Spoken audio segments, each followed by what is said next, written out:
Welcome everyone to CDO's magazine series of one-on-one interviews with CDOs, data leaders, and key influencers.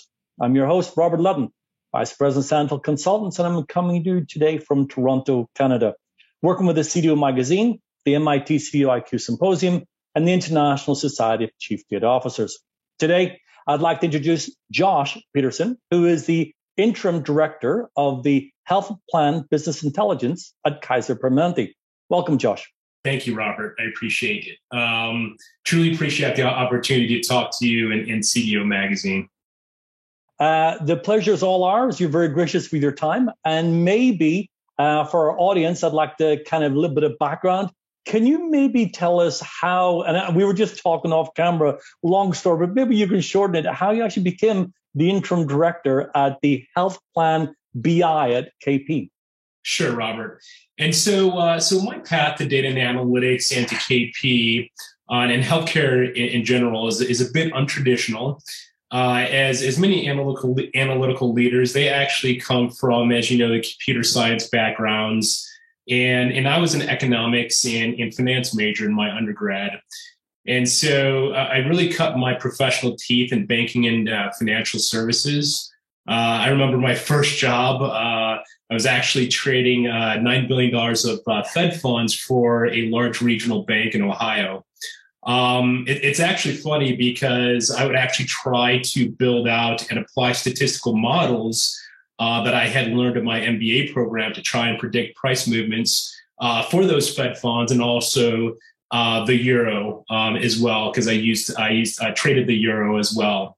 And I was absolutely fascinated. You know, I loved the power of prediction in mathematics. And so I was starting to get a grasp of being able to use these quantitative methods to predict market movements. And for the most part, using it was a bit fringy, at least in my organization, especially in like the late 90s and early 2000s. And so I really did not start pivoting into data and analytics until 2014. And I really started seeing the writing on the wall. Like many of your readers, I started reading more about how robust data and analytics programs could create a competitive advantage, and that would be a key to organizational success. So I started in what I call the base of the data and analytics pyramid. So I did some information management and governance work for a large financial services organization. And I thought it would be really important to get that base understanding of data infrastructure and systems, and how important it would be to have strong governance around your data assets.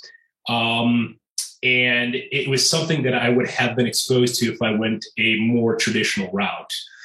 In addition to that work, I consumed everything I could, from the theoretical to the practical. I read copious amounts of big, thick books related to just programming and so on and so forth. So I really kind of dug in. Then I started really kind of digging into, the advanced data analytics, machine learning, and artificial intelligence. And I taught myself, R and Python and SQL, and then started going beyond that and started learning data visualization platforms like Tableau. I joined Kaiser Permanente in 2019, and I was really kind of looking for that front end data viz analytics developer role to kind of round out that base experience. And so I took a flyer with KP. My mother was a lifelong healthcare professional. She was actually in leadership and actually was a professor as well. So I had some exposure to it, but for the most part, I thought I was a finance guy, right?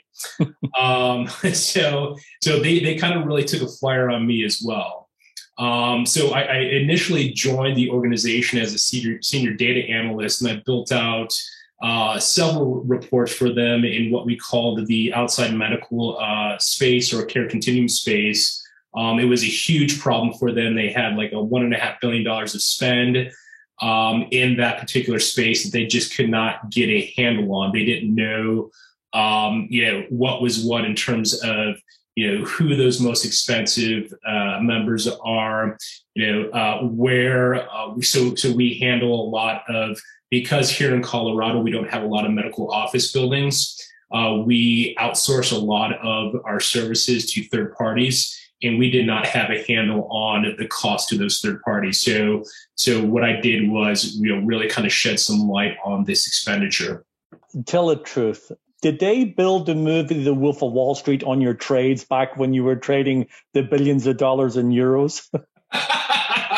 I will say my days on Wall Street were very fun. I would not say they're necessarily that crazy as Wolf of Wall Street, but they were definitely lively. Good to hear it. And just for our audience,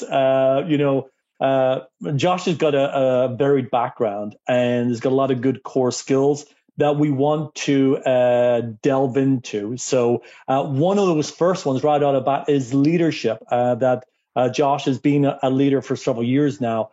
So Josh, from a business value outcome perspective, from a leadership point of view, what do you see as a leader would be driving towards to obtain the business value out? How do you see those two correlating together? Sure. Yeah, and for the longest time at KP Colorado, we've been stuck just producing operational reports and dashboards for our internal customers.